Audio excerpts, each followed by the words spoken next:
Algebra के बारे में समझते हैं। ये तो हम ऑलरेडी पढ़ चुके हैं कि अलजेब्रिक एक्सप्रेशन किस चीज़ को कहते हैं, लेकिन एक दफ़ा फिर से देखें। हम जब भी कांस्टेंट, कोएफिशिएंट, वेरिएबल को 4 ऑपरेशन की मदद से कनेक्ट करते हैं, यानी प्लस, माइनस, मल्टीप्लाई, डिवाइड की मदद से, तो इसको हम कहते हैं algebraic expression. For example 3x² + 4y - 5।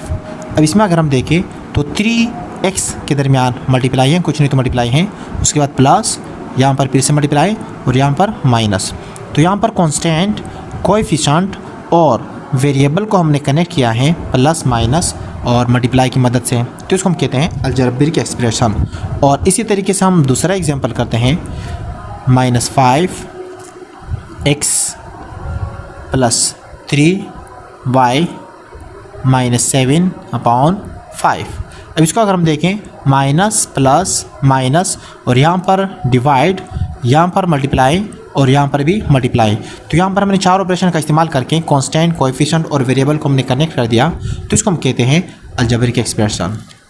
तो अलजेब्रिक एक्सप्रेशन के हमारे पास मुख्तलिफ टाइप्स होते हैं। तो इसमें से सबसे पहले हम डिस्कस करते हैं पॉलिनोमियल को। पॉलिनोमियल की अगर हम बात करें तो इसमें कहते हैं कि यहाँ पर जो हमारे पास एक्सप्रेशन होगी, जो अलजेब्रिक एक्सप्रेशन होगी, इसमें वेरिएबल की जो पावर है वो हमेशा होल पावर होना चाहिए। यानी होल पावर तो आप जानते ही हैं, यानी होल नंबर होना चाहिए। होल नंबर को हम डब्ल्यू से रिप्रेजेंट करते हैं और ये होते हैं 0, 1, 2, 3 और इसी डिफरेंस से आगे चलते जाएंगे, यानी 0 से स्टार्ट होते हैं और आगे जितने भी नंबर्स होंगे वो पॉजिटिव। तो यहाँ पर जो पॉलिनोमियल्स हमारे पास है, इसमें कहते हैं कि वेरिएबल की पावर या तो होल नंबर हो, फ्रैक्शन में बिल्कुल भी ना हो, और वेरिएबल जो हैं वो डिवाइड में नहीं होना चाहिए, डिनोमिनेटर में नहीं होना चाहिए। एग्जांपल हम करते हैं, फॉर एग्जांपल -6y + 5x⁻² है। क्या ये पॉलिनोमियल है? तो देख, हम कह चुके हैं कि वेरिएबल की जो पावर है वो होल नंबर होना चाहिए। तो यहाँ पर वेरिएबल की पावर 1 है और यहाँ पर वेरिएबल की पावर 2 है, तो हम कह सकते हैं कि ये पॉलिनोमियल है। अब दूसरा एग्जांपल है √2x + 3y। अब क्या ये पॉलिनोमियल है?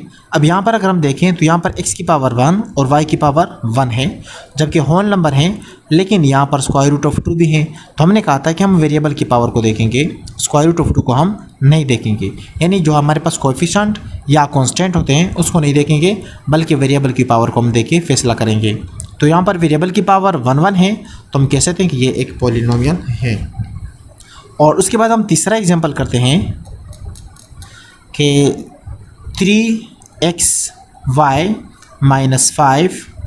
/ 4y। अब क्या ये पॉलिनोमियल है? अब यहाँ पर अगर हम देखें, इसमें 3x की पावर 1, y की पावर 1 और यहाँ पर -5, 4, y की पावर यहाँ पर 1 तो हैं, लेकिन इस y को जब हम ऊपर लेकर आ जाते हैं तो इस y की पावर +1 से बन जाएगा -1। अब यहाँ पर तो प्लस में है, पॉजिटिव है, लेकिन ये ऊपर आकर नेगेटिव बन जाएगा। तो लिहाजा यहाँ पर वेरिएबल की पावर होल नंबर फिर नहीं बनेगी हमारे पास, क्योंकि होल नंबर में नेगेटिव नंबर नहीं होते हैं। तो फिर हम कह सकते हैं कि ये पॉलिनोमियल नहीं है। अब ये पॉलिनोमियल है, लेकिन ये पॉलिनोमियल नहीं है। अच्छा, तो हम चौथा एग्जांपल करते हैं। फॉर एग्जांपल हमारे पास है √x + 5। अब क्या ये पॉलिनोमियल है? तो देखिए, √x के x की होल पावर 1/2 और +5। तो यहाँ पर अगर हम देखें तो वेरिएबल की जो पावर है वो फ्रैक्शन की फॉर्म में है। तो हम ये पहले डिस्कस कर चुके हैं कि वेरिएबल की जो पावर है वो होल नंबर होना चाहिए, जबकि यहाँ पर फ्रैक्शन की फॉर्म में आ रहा है। फ्रैक्शन की फॉर्म का मतलब है कि ये होल नंबर नहीं है। तो फिर हम कह सकते हैं 1/2 जो वो एक होल नंबर नहीं होता, तो ये जो एक्सप्रेशन है इसको हम कहेंगे कि ये पॉलिनोमियल नहीं है।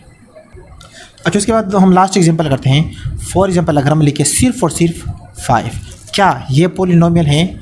अब इसमें अगर हम देखें 5 को हम मल्टीप्लाई कर सकते हैं x की पावर 0 के साथ। तो अब x की पावर 0 का मतलब ये है कि 5 मल्टीप्लाई किसी भी रकम की पावर 0 आ जाए तो वो इक्वल होता है 1 के, यानी 5 × 5, वापस 5 आ जाएगा। तो अब 5 का मतलब है कि यहाँ पर वेरिएबल की पावर जो भी है वो 0 है। तो लिहाजा हम कह सकते हैं कि ये जो सिर्फ हमने एक टर्म्स की फॉर्म में लिखा हुआ है, इसको हम कह सकते हैं कि ये पॉलिनोमियल हैं। इसको हम कहते हैं कांस्टेंट पॉलिनोमियल, क्योंकि इसके साथ वेरिएबल जो है इसकी पावर होल नंबर है, 0 का मतलब होल नंबर है। तो ये हम पहले डिस्कस कर चुके हैं कि वेरिएबल की पावर या तो 0 हो या तो 1 2 3 4 पॉजिटिव होने चाहिए, यानी होल नंबर होना चाहिए। अच्छा, तो पॉलिनोमियल के होते हैं 3 types, monomial, binomial, trinomial. Polynomial में एक या एक से ज़्यादा टर्म्स हो सकते हैं, लेकिन मोनोमियल की अगर हम बात करें तो इसमें कहते हैं कि अगर सिर्फ और सिर्फ एक टर्म्स हैं तो इस तरह के पॉलिनोमियल को हम कहते हैं मोनोमियल। फॉर एग्जांपल 5x लिखा हुआ है, अब इसमें सिर्फ और सिर्फ एक टर्म्स हैं तो इसको हम कहते हैं मोनोमियल। या इसका हम दूसरा एग्जांपल करते हैं 3xy। अब इसको अगर हम देखें तो यहाँ पर सिर्फ और सिर्फ एक टर्म्स हैं तो इसलिए इसको हम कहते हैं मोनोमियल। अब ये पॉलिनोमियल तो हैं, लेकिन पॉलिनोमियल की एक स्पेशल टाइप होगी जिसको हम कहते हैं मोनोमियल। बाइनोमियल में कहते हैं कि 2 टर्म्स होने चाहिए, यानी फॉर एग्जांपल 3xy + 4 है तो यहाँ पर ये 1 और 2 टर्म्स हो गए, जिसकी वजह से इसको हम कहेंगे बाइनोमियल। और इसी तरीके से 3 + 5y, यहाँ पर ये 1 और 2 टोटल 2 टर्म्स हैं तो इसको हम कहते हैं बाइनोमियल। और ट्राइनोमियल की अगर हम बात करें, अगर 3x + 5y - 4 हैं तो यहाँ पर हमारे पास टोटल 1 2 3 यानी 3 टर्म्स हैं तो इसको हम कहते हैं ट्राइनोमियल। यानी पॉलिनोमियल में टर्म्स की तादाद फिक्स नहीं होती, ये 1 या 1 से ज़्यादा हो सकते हैं, लेकिन यहाँ पर 1 और यहाँ बाइनोमियल में 2 और ट्राइनोमियल में 3 टर्म्स होते हैं।